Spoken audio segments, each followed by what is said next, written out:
میں نے اپنی زندگی میں دین کی کتابیں مدرسے کے علماء سے پڑھی ہیں، گو کہ مدرسے میں داخل ہو کر پڑھنے کا موقع نہیں ملا۔ اب اس کی لمبی تفصیل ہے۔ بچپن میں مجھے بھائی نے مدرسے میں حفظ کے لیے داخل کروایا، تو میں نے پہلے 6 پارے مدرسے میں 2 مہینے کے اندر حفظ کر لیے۔ ذہین تھا، شوق بھی تھا، قاری صاحب میرے اوپر بڑے مہربان تھے، تو گرمی کی 2 مہینے کی چھٹیوں میں نے 6 پارے یاد کر لیے۔ جب چھٹیاں ختم ہوئی تو بھائی نے کہا کہ اسکول چلو۔ میں نے ضد کی کہ نہیں، میں تو مدرسے میں پڑھوں گا۔ اس نے کہا نہیں، اسکول پڑھنا چھوڑنا نہیں ہے۔ وہ اسکول میں ٹیچر تھے، مجھے زبردستی اسکول لے گئے۔ واپس آیا تو میں امی کے سامنے خوب رویا، اور میں نے کہا امی میں نے اسکول نہیں جانا، میں نے تو مدرسے میں پڑھنا ہے۔ امی نے بھائی سے بات کی، بھائی نے کہا کہ نہیں اسکول اس کو پڑھانا ہے، اگر یہ مدرسے کی پڑھائی کرنا چاہتا ہے تو شام کو پڑھ لیا کرے۔ میں نے پوچھا کہ شام کو کیسے پڑھ سکتا ہوں؟ ان کا کہ استاد کا بندوبست میں کر دوں گا اور تم شام کو پڑھ لیا کرنا۔ تو ہمارے شہر میں ایک مفتی تھے، مفتی ولی اللہ صاحب، شہر کے مفتی اعظم بھی تھے، بڑے عالم تھے، ان کے دوست تھے۔ انہوں نے ان کو کہا کہ میرے بھائی نے کتابیں پڑھنی ہیں، آپ شام کو پڑھا دیا کریں۔ تو مفتی صاحب نے کہا ٹھیک ہے، میرے پاس آ جایا کرے، میں 2-3 گھنٹے دے کے پڑھا دیا کروں گا۔ تو انہوں نے مجھے فارسی پندنامہ سے کتابیں پڑھانی شروع کر دی۔ پھر مالا بدہ میں نے انہوں نے کتاب پڑھائی، پھر گلستان بوستان پڑھائی، پھر انہوں نے صرف اور نحو کی کتابیں پڑھانی شروع کی۔ شرح میات عامل تک میں نے ساری کتابیں ان مفتی صاحب سے پڑھی۔ اتنے میں میرا داخلہ اب آگے ہو گیا۔ جب میں یونیورسٹی میں پہنچا، انجینئرنگ یونیورسٹی لاہور میں، تو دل بڑا پریشان تھا کہ میری کتابوں کا سلسلہ کیا بنے گا۔ تو داخلہ ملنے کے بعد ہم نے یونیورسٹی کے گرد تھوڑا راؤنڈ لگایا کہ قریب میں کوئی مدرسہ ہے۔ تو ایک مدرسہ ضیاء العلوم کے نام سے بیگم پورہ محلے میں تھا۔ یہ بیگم پورہ محلہ بالکل یونیورسٹی کی دیوار کے ساتھ ہے۔ اس کے جو محترم تھے وہ چترال کے عالم تھے۔ میں ان کے پاس گیا اور میں نے انہیں کہا جی کہ میں یونیورسٹی کا طالب علم ہوں، لیکن میرے دل میں علم حاصل کرنے کا شوق بھی ہے، آپ اپنے اساتذہ سے بتا دیں کہ میں شام کو آ جایا کروں گا اور یہ حضرات مجھے کتابیں پڑھا دیا کریں۔ وہ بڑے خوش ہو گئے کہ یونیورسٹی میں انجینئر بننے والا طالب علم پڑھنے کے لیے مدرسے میں آئے گا۔ انہوں نے بڑی شفقت کی، چنانچہ ان کے مفتی حضرات اور دوسرے استاد حضرات نے مجھے کتابیں سبکن پڑھانی شروع کر دی۔ یہ کتابیں میں نے ان سے پڑھی اور پڑھتا رہا۔ اسی دوران میرے شیخ تھے سید زوار حسین شاہ رحمۃ اللہ علیہ، کراچی میں تھے۔ ان سے میں نے پوچھا کہ اگر مجھے کوئی مسئلہ پوچھنا ہو تو کن سے پوچھنا پڑے گا؟ انہوں نے مجھے فرمایا کہ جامعہ اشرفیہ میں ایک مفتی صاحب ہیں، ان کا نام ہے مفتی جمیل احمد تھانوی رحمۃ اللہ علیہ، آپ ان کے پاس چلے جایا کریں۔ میں ایک دن سائیکل چلا کے یونیورسٹی سے جامعہ اشرفیہ آیا، اس وقت بالکل پتلا دبلا لڑکا سا لگتا تھا، تو میں مفتی صاحب کے پاس گیا۔ مفتی صاحب ذرا مصروف تھے، مجھے دیکھ کے کہنے لگے کیسے آئے ہو؟ میں نے کہا جی مجھے میرے شیخ نے حکم دیا ہے تو میں اپنے مسائل پوچھنے کے لیے آپ سے آیا ہوں، جو پوچھنے ہے کام کی بات پوچھو، میرے وقت ضائع مت کرو۔ تو میں تھوڑا حیران تو ہوا کہ اس کا مطلب ہے مفتی صاحب بہت سخت آدمی ہے، طبیعت کے آدمی ہے، بڑا نظم و ضبط ہے، تو یہاں پر ٹائم زیادہ نہیں ملنا۔ پھر میں نے ان سے بیٹھ کے بات کی، میں نے کہا مفتی صاحب میں سنت کا شیدائی ہوں، یہ الفاظ تھے، میں سنت کا شیدائی ہوں اور میں چاہتا ہوں کہ میں ہر کام سنت کے مطابق کروں، مگر مجھے پتہ نہیں ہے کہ کیسے کرنا ہے۔ میں آپ کے پاس آیا ہوں، آپ مجھے بتاتے جائیں، میں ایسے عمل کرتا جاؤں گا۔ اس بات کو سن کے مفتی صاحب بہت خوش ہو گئے چنانچہ میں نے ان سے کھانے کی سنتیں پوچھیں، پینے کی سنتیں پوچھیں، لباس کی سنتیں پوچھیں، سونے جاگنے کی سنتیں پوچھیں۔ حیرانی کی بات ہے کہ ہمیں اس بات چیت کرنے میں 2.5 گھنٹے لگ گئے۔ 2.5 گھنٹے کے بعد مفتی صاحب نے ٹائم دیکھا اور فرمانے لگے بھائی بہت زیادہ وقت ہو گیا، مگر آپ نے بات ہی ایسی چھیڑی کہ میں بات کرتا رہا۔ اچھا آپ کو میرے پاس آنے کی اجازت ہے، جس وقت آپ چاہیں آپ آ جایا کریں اور دارالافتاء میں بیٹھ جایا کریں، میں آپ کو دیکھ لیا کروں گا تو میں اپنے کام سے فارغ ہو کے آپ کو بلا لیا کروں گا۔ چنانچہ اس کے بعد میں مفتی صاحب کے پاس جاتا تھا اور نماز کے بارے میں، وضو کے بارے میں، طہارت کے بارے میں جو مسائل ہوتے تھے میں حضرت مفتی صاحب سے پوچھتا تھا۔ حضرت مفتی صاحب نے میرے اندر علماء دیوبند کی محبت بھری اور مجھے دیوبند علماء کا شیدا بنا دیا۔ ان کی اتباع سنت، ان کے تقوی کو دیکھ کے مجھے محسوس ہوا کہ واقعی یہ وہ علماء ہیں جو علماء ربانیین ہیں اور ان سے دین سیکھ کر اس کے مطابق زندگی گزارنی چاہیے۔ پھر اس کے بعد بخاری شریف پڑھنے کا جب ٹائم آیا تو ایک تھے مولانا محمد جعفر صاحب، وہ بخاری شریف کے حافظ بھی تھے، قرآن کے حافظ بھی تھے۔ ان سے میں نے بخاری شریف کو پڑھا۔ درمیان میں 1-2 مرتبہ مجھے خیال بھی آیا کہ وفاق المدارس کا امتحان مجھے دینا چاہیے۔ میں نے اپنے ایک استاد سے پوچھا، استاد جی کیا میں امتحان نہ دے دوں؟ تو اس زمانے میں وفاق کا ادارہ نیا نیا بنا تھا اور امتحان دینے کا اتنا رواج نہیں تھا۔ وہ جو استاد تھے انہوں نے خود بھی وفاق سے امتحان پاس نہیں کیا ہوا تھا، تو وہ کہنے لگے کہ تمہیں کاغذ کی ڈگری چاہیے یا علم چاہیے؟ میں نے کہا جی علم چاہیے۔ کہنے لگا ٹھیک ہے، علم پڑھ رہے ہو تو ہم نے کون سا اپنے استادوں سے ڈگریاں لی ہیں، ہم بھی استادوں سے پڑھ کے عالم بنی ہیں، تم بھی پڑھ جاؤ۔ تو اس طرح میں امتحان نہ دے سکا، ورنہ مجھے اتنا یقین تھا کہ میں یونیورسٹی میں فرسٹ آنے والا طالب علم تھا، اگر میں امتحان دیتا تو پاس ضرور ہو جاتا اور وفاق کا مستند عالم بھی کہلاتا، مگر اللہ کو جو منظور وہی ہو کے رہتا ہے۔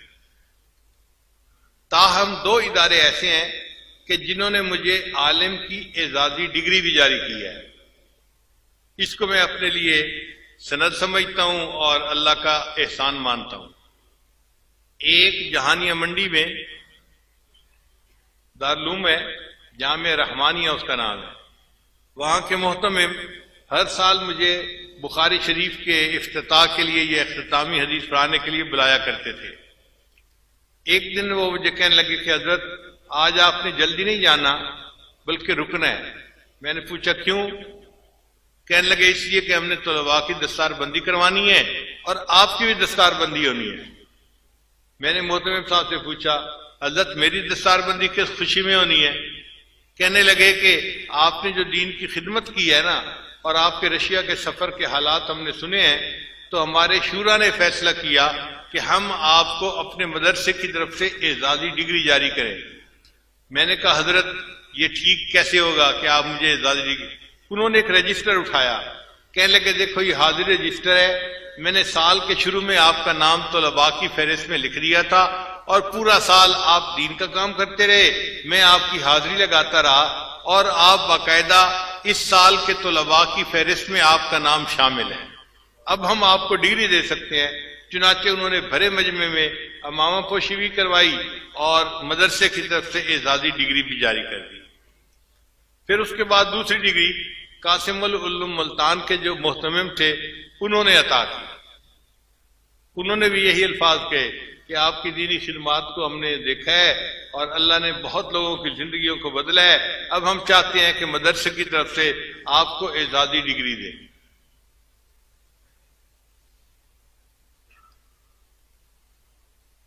حدیث مبارکہ میں چند واسطے ایسے ہیں کہ جن کے ذریعے سے اس عاجز کو اللہ نے عالی سند عطا فرمائی۔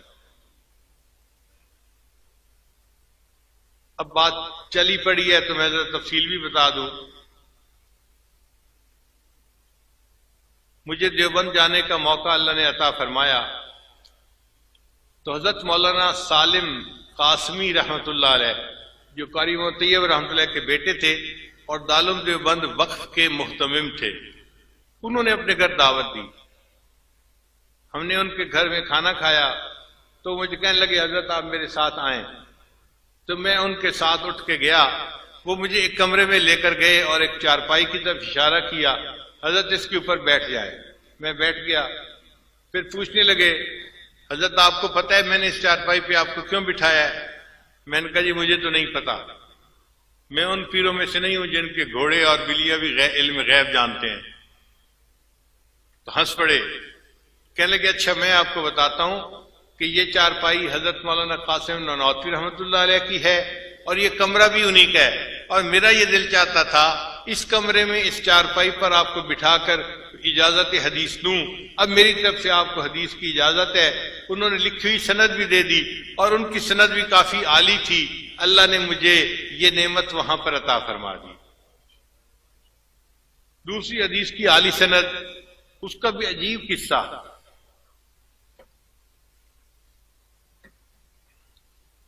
حرم میں حج کرنے کے بعد کچھ دنوں کے لیے ہم ٹھہرے ہوئے تھے. تو ایک دن عصر کی نماز میں نے حرم میں پڑھی تو میں نے دیکھا کہ ایک پتلے دبلے سے ہیں بڑے میاں، وہ بیٹھے اور ان کے گرد آ کر طلباء نے حلقہ بنا کر بیٹھنا شروع کر دیا. طلباء نے سرخ رومال باندھے ہوئے تھے، عربی طلباء جو ہوتے ہیں، اور ان کے ہاتھ میں کتابیں تھیں. اور جو حدیث کی کتابیں ہوتی ہیں نا وہ اپنے سائز سے ایک نظر سے پہچانی جاتی ہیں. سکولوں کالجوں کی کتابیں اور طرح کی ہوتی ہیں اور جو دینی کتابیں ہیں ان کا سائز اور طرح کا ہوتا ہے. تو جب میں نے دیکھا کہ یہ طلباء ان کے گرد بیٹھ رہے ہیں تو مجھے بھی دلچسپی ہوئی تو میں ذرا آگے ہوا. اب ایک طالب علم نے پہلی حدیث مبارکہ کی بخاری شریف کی تلاوت کی تو ان بزرگوں نے سب کو اجازت دی. مجھے دل میں خیال آیا کہ جو بزرگ حرم میں بیٹھ کر حدیث کی اجازت دے رہے ہیں یہ کوئی عالی سند والے عالم ہوں گے. تو میں نے ان کے خادم سے کہا کہ حضرت کا تعارف کیا ہے؟ اس نے کہا جی حضرت کا نام ہے مولانا احمد علی، یہ انڈیا کے ہیں اور رہتے انگلینڈ میں ہیں، اور ان کی حدیث کی سند اتنی عالی ہے کہ پاکستان کے بڑے بڑے علماء ان کے پاس آ کر حدیث کی سند لیتے ہیں. میں نے کہا مثلاً؟ کہنے لگا مثلاً حضرت مفتی تقی عثمانی دامت برکاتہ. جب اس نے نام لیا تو میں نے سوچا کہ واقعی اگر ہمارے شیخ الاسلام دامت برکاتہم جیسے بڑے حضرات جو جبال العلم میں سے ہیں انہوں نے ان سے حدیث کی اجازت لی تو ان کی عالی سند ہوگی. تو میں نے اس سے کہا کہ بھائی کیا حضرت سے مجھے اجازت حدیث مل سکتی ہے؟ اس نے کہا آپ کا نام کیا ہے؟ میں نے کہا نام میرا ہے ذوالفقار احمد نقشبندی. اب یہ نام سن کے نا وہ بندہ تو اچھل پڑا اور وہیں بیٹھے بیٹھے حضرت حضرت حضرت اونچا اونچا کہنے لگا. حضرت نے فرمایا بھائی کیا ہوا؟ حضرت آپ نے میرے ذمہ لگایا ہوا تھا کہ اگر یہ بندہ مل جائے کہیں تو مجھے بتانا، میں نے ان سے ملاقات کرنی ہے. وہ صاحب یہ آئے بیٹھے ہیں. اب حضرت نے نام سنا تو وہ کھڑے ہو گئے تو میں بھی کھڑا ہو گیا. حضرت سے دوبارہ معانقہ کیا، ملاقات کی. تو میں نے عرض کیا کہ حضرت میں اس لیے آپ کے پاس حاضر ہوا ہوں کہ آپ مجھے حدیث کی اجازت دے دیں. وہ فرمانے لگے کہ میں جب گھر سے چلا تھا حج کے ارادے سے تو میں نے اس وقت یہ ارادہ کیا تھا اگر اس سفر میں کہیں میری آپ سے ملاقات ہو جائے گی تو میں آپ کے ساتھ مل کر توبہ کے کلمات پڑھوں گا. چونکہ میں نے نیت پہلے کی ہوئی تھی، آپ نے تو آج کی ہے حدیث کی اجازت کی، پہلے آپ مجھے توبہ کے کلمات پڑھائیں پھر میں آپ کو حدیث کی اجازت دیتا ہوں. اللہ کی شان دیکھیے جی، ان کے حکم پر میں نے حرم میں بیٹھ کے وہیں ان کو توبہ کے کلمات پڑھائے اور پھر انہوں نے حدیث کی اجازت دی. اور ان کی حدیث کی اجازت جو ہے وہ حضرت مولانا فضل الرحمان گنج مراد آبادی رحمۃ اللہ کے واسطے سے واقعی باقی سب سے عالی بن جاتی ہے. ایک تیسری سند جو حدیث کی مجھے ملی وہ بھی عجیب. ہم لوگ ترکی گئے تو ہمیں کسی نے بتایا کہ یہاں پر ایک بڑے بزرگ گزرے ہیں علامہ زاہد الکوثری رحمۃ اللہ علیہ، جن کو امام اعظم ابو حنیفہ رحمۃ اللہ علیہ کا کہ دفاع کرنے کا اعزاز حاصل ہے. انہوں نے بڑی اعلیٰ کتابیں لکھی، عربوں نے بھی اس کی بڑی تعریف کی. تو ان کے ایک آخری شاگرد، ان کا نام ہے شیخ امین، امین سراج رحمۃ اللہ علیہ، وہ ابھی زندہ ہیں، اور ان کو حکومت نے نادر ہستیوں میں شامل کر کے ان کے لیے خود ڈاکٹروں کی ٹیم ان کے ساتھ لگائی ہوئی ہے، ان کی صحت کا خیال رکھیں تاکہ یہ تاریخی ہستی بیمار نہ ہو جائے۔ وہ ابھی زندہ ہے، مگر وہ 5 نمازیں اپنے گھر کی مسجد میں پڑھتے ہیں، صرف جمعہ کی نماز کے لیے وہ آتے ہیں، اور جمعہ کی نماز کے لیے بھی مسجد کے ساتھ ایک شیشے کا کمرہ بنایا گیا ہے، وہاں وہ نماز پڑھتے ہیں۔ لوگ ان سے نہیں مل سکتے، وہ لوگوں سے نہیں مل سکتے، کیونکہ ملنے سے وائرس پھیلتا ہے، بیکٹیریا پھیلتا ہے، بیماریاں پھیلتی ہیں، اور یہ شخصیت چونکہ قومی شخصیت ہے، اس لیے ان کی صحت کا خیال رکھنا ڈاکٹروں کی ذمہ داری ہے۔ وہ ڈاکٹروں کے ساتھ آتے ہیں، نماز پڑھ کے چلے جاتے ہیں۔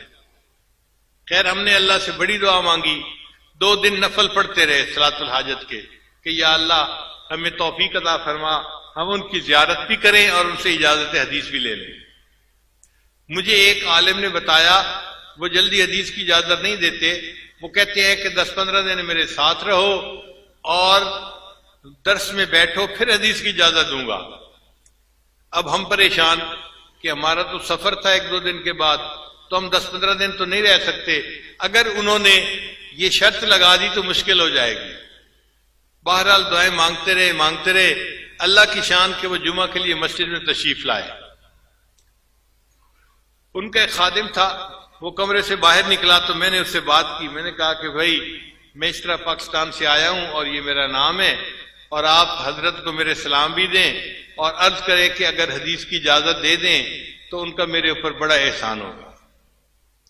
خادم نے جا کر ان کو نام بتایا تو وہ فرمانے لگے کہ یہ نام تو میں نے پہلے سنا ہوا ہے، یہ پاکستان کے شیخ آئے ہیں، تو اب میرا بھی دل چاہتا ہے کہ میں ان سے ملاقات کروں، ان کو اندر لے آؤ۔ لو جی، ہمیں کمرے کے اندر جانے کا موقع مل گیا۔ جب کمرے کے دروازے پر میں پہنچا نا تو ڈاکٹر نے مجھے روک لیا، جی آپ پاکستان سے آئے ہوئے ہیں اور آپ کے ملک میں تو ہائیجینک کنڈیشن اچھی نہیں ہے، تو آپ تو ان سے نہیں مل سکتے۔ میں نے کہا بھائی میری بھی چاہت تھی اور شیخ نے بھی یاد کیا تھا، اس لیے میں آیا ہوں۔ ان کا نہیں، آپ کو ہم اس کمرے میں نہیں آنے دیتے۔ پھر اس نے دوسرے ڈاکٹروں کو کہا جی یہ پاکستان سے آئے ہیں، ان کو اس کمرے میں داخل نہیں ہونے دے سکتے۔ تو اور ڈاکٹر بھی آگے قریب آ گئے، اب جانا مشکل اندر۔ تو شیخ امین سراج نے دیکھا تو انہوں نے عربی زبان میں ان سے بات کی کہ تم اس بندے کو کیوں روکے ہوئے ہو؟ ان کا جی آپ قومی ورثہ ہیں اور آپ کی جان کی حفاظت ہماری ذمہ داری ہے، آپ کوئی عام آدمی نہیں ہے، اور یہ پاکستان پسماندہ ملک سے آئے ہیں اور ان کے ذریعے سے آپ کو بیماری لگ سکتی ہے۔ تو شیخ نے انہیں فرمایا بھئی اگر ان کے ذریعے سے مجھے بیماری لگ سکتی ہے نا تو میں کل کی بجائے آج مرنے کو تیار ہوں، مجھے ان سے ملاقات کرنے دو۔ الحمدللہ کہ پھر شیخ سراج آگے تشریف لائے دروازے پر، وہیں پر انہوں نے معانقہ فرمایا اور حدیث کی اجازت دی، اور ان کی حدیث کی اجازت کی سند بھی بہت عالی ہے۔ یہ 3 سندیں تھیں جو الحمدللہ بہت عالی تھیں اور اللہ نے اپنی رحمت سے عطا فرما دی۔ ایک اور سند جو ہمیں اس دفعہ ملی، چند دن پہلے ہمیں سمرقند بخارا جانے کا موقع ملا، پوری دنیا کے مختلف ملکوں سے مشائخ آئے ہوئے تھے، تو مجھے کمرے میں ایک صاحب کہنے لگے کہ حضرت شام کے ایک عالم آئے ہیں، سید ہیں، اور ان کی حدیث کی نسبت بڑی عالی ہے، اور بخارا کے علماء ان کے کمرے میں جا رہے ہیں ان سے حدیث کی نسبت لینے کے لیے۔ تو میں نے کہا کہ بھائی اگر بخارا کے علماء حدیث کی نسبت لینے کے لیے جا رہے ہیں تو مجھے بھی لے جاؤ ان کے کمرے میں۔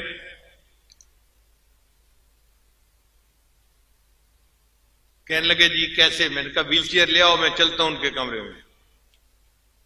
جب میں نے کہا نا کہ ویل چیئر لے آؤ میں چلتا ہوں ان کے کمرے میں، تو ہمارے دوستوں میں سے ایک دوست بیٹھے ہوئے تھے، وہ کہنے لگے حضرت آپ نہ جائیں، یہیں بیٹھے، میں آپ کو ایک بات بتاتا ہوں۔ میں نے پوچھا کیا؟ کہنے لگے عصر کی نماز کے بعد وہ شیخ مجھے ملے تھے اور انہیں مجھ سے کہا تھا کہ آپ شیخ ذوالفقار احمد نقشبندی کے خلیفہ ہیں، اگر مجھے ان کے پاس آنے کا کوئی وقت مل سکتا ہے تو آپ مجھے فون کر دینا، میں ان سے توبہ کے کلمات پڑھنے کے لیے آؤں گا۔ تو انہوں نے تو پہلے سے مجھے کہا ہوا ہے، تو میں ان کو فون کر دیتا ہوں، وہ خود تشریف لے آئیں گے۔ میں نے کہا ٹھیک ہے۔ چنانچہ انہوں نے فون کیا تو وہ جو عالم تھے وہ اسی وقت اپنے ایک اور شیخ کے ساتھ تشریف لے آئے۔ وہاں پر انہوں نے آ کر توبہ کے کلمات پڑھے اور اس عاجز نے ان سے حدیث کی اجازت کے لیے درخواست کی، تو انہوں نے بھی حدیث کی اجازت عطا فرما دی۔ میں نے ان سے پوچھا کہ آپ کی حدیث کی اجازت عالی کیسے بنتی ہے؟ اس نے کہا جی کہ پورے پاکستان میں حدیث کی جو سند چل رہی ہے اس میں قریباً 20 کے قریب واسطے بنتے ہیں نبی علیہ السلام تک، اور جو میری سند ہے اس میں 15 واسطے بنتے ہیں۔ اتنے کم واسطوں کے ساتھ ان کا تعلق تھا۔ تو ہم نے پوچھا کہ آپ کی سند کیسے ہے؟ پھر انہوں نے تفصیل بتائی کہ میری سند جو تھی وہ علامہ شامی ابن عابدین رحمۃ اللہ علیہ کے واسطے سے نبی علیہ السلام تک پہنچتی ہے، اور اس وقت پوری دنیا میں حدیث کی اجازت کی یہ سب سے چھوٹی سند ہے، اس کے سوا اور کوئی سند نہیں ہے۔ پھر انہوں نے چھپی کتاب بھی ہمیں دکھائی۔ انہوں نے حدیث کی سند حاصل کی تھی علامہ عبداللطیف فرفور سے۔ یہ فرفور وہ بزرگ ہے کہ جنہوں نے علامہ شامی رحمۃ اللہ کی کتاب کے اوپر حاشیہ لکھا ہے اور اس کی تفصیل لکھی ہے۔ عجیب انہوں نے کام کیا ہے۔ وہ کہنے لگے کہ میرے شیخ کو کسی ملک میں وفات ہوئی تو سرد خانے کے اندر رکھ دیا گیا، پھر 1 ہفتے کے بعد ان کی لاش شام میں لائی گئی، ہم نے ان کو غسل دیا، اور جب ان کا جنازہ تیار کر کے رکھا تو وفات کے 1 ہفتے کے بعد بھی ان کی گردن کی رگ ہمیں پھڑکتی ہوئی نظر آ رہی تھی۔ ایسے بزرگ تھے۔ تو علامہ ابن عابدین رحمۃ اللہ علیہ کی جو یہ سند تھی یہ واقعی ایک عالی سند، ہم نے بعد میں پھر اس کی تحقیق بھی کی اور باقی سندوں کے ساتھ اس کو ملایا بھی صحیح۔ تو اللہ تعالیٰ کی یہ رحمت ہے کہ یہ ایک بہت عالی سند علامہ شامی رحمۃ اللہ کے واسطے سے اس عاجز کو حاصل ہوئی۔ اب ان تمام اساتذہ سے اس عاجز نے حدیث کی اجازت لی، آپ کے سامنے اس کی وضاحت کر دی۔ اللہ تعالیٰ ہمیں دین کی خدمت کے لیے قبول فرمائے۔ جتنے علماء ہیں، طلباء ہیں، عالمات ہیں یا طالبات ہیں، ان سب کو اس عاجز کی طرف سے حدیث پاک پڑھنے کی اجازت ہے۔ جی شیخ ظفر صاحب فرما رہے ہیں کہ 6 پارے تو مدرسے میں کیے تھے تو حفظ کے باقی پارے رہتے تھے۔ وہ پھر یونیورسٹی کے دوران میں نے الحمدللہ حفظ کے کام کو مکمل کر لیا، تو اللہ تعالیٰ نے حفظ کے اور علم کے کام کو یوں مکمل کرنے کی توفیق عطا فرما دی۔ حافظ صاحب فرما رہے ہیں کہ اس وقت توبہ کے کلمات ہم سب پڑھیں گے تاکہ اللہ ہماری دعائیں قبول کر لے، تو نیت کر لیجئے ہم پچھلے تمام گناہوں سے سچی پکی توبہ کر رہے ہیں اور آئندہ نیکوکاری کی زندگی گزارنے کا دل میں ارادہ کر رہے ہیں۔ الحمدللہ وکفا وسلام علی عبادہ الذین اصطفیٰ، اما بعد۔ یہ کلمات سچے دل کے ساتھ پیچھے پیچھے پڑھیے۔ بسم اللہ الرحمن الرحیم، لا الہ الا اللہ محمد الرسول اللہ، آمنت باللہ وملائکتہ وکتبہ ورسلہ والیوم الآخر والقدر خیرہ وشرہ من اللہ تعالی والبعث بعد الموت۔ آمنت باللہ کما ہوا باسمائہ وصفاتہ وقبلت جمیع احکامہ اقرار باللسان وتصدیق بالقلب۔ اشہد ان لا الہ الا اللہ واشہد ان محمدا عبدہ ورسولہ۔ استغفر اللہ ربی من کل ذنب واتوب الیہ برحمتک یا ارحم الراحمین۔ ان کلمات کو پڑھنے سے ہم تو بتائے بھا چکے ہیں، چند معمولات ہیں جن کو باقاعدگی سے کریں گے تو اللہ تعالیٰ دل کو منور کریں گے۔ پہلا عمل 100 مرتبہ استغفار صبح و شام پڑھنا، دوسرا عمل 100 مرتبہ درود شریف صبح و شام پڑھنا، تیسرا عمل قرآن مجید کی تلاوت روزانہ کرنا، چوتھا عمل چلتے پھرتے ہر وقت دل میں اللہ کو یاد کرنا، اور پانچواں عمل صبح و شام 10-15 منٹ کے لیے مراقبہ کرنا۔ مراقبے کا طریقہ بہت آسان ہے، اللہ کی طرف لو لگا کے آنکھیں بند کر کے آپ بیٹھ جایا کریں اور یہ محسوس کیا کریں کہ اللہ کی رحمت آ رہی ہے، دل میں سما رہی ہے، ظلمت اور سیاہی دور ہو رہی ہے، اور ہمارا دل اللہ اللہ اللہ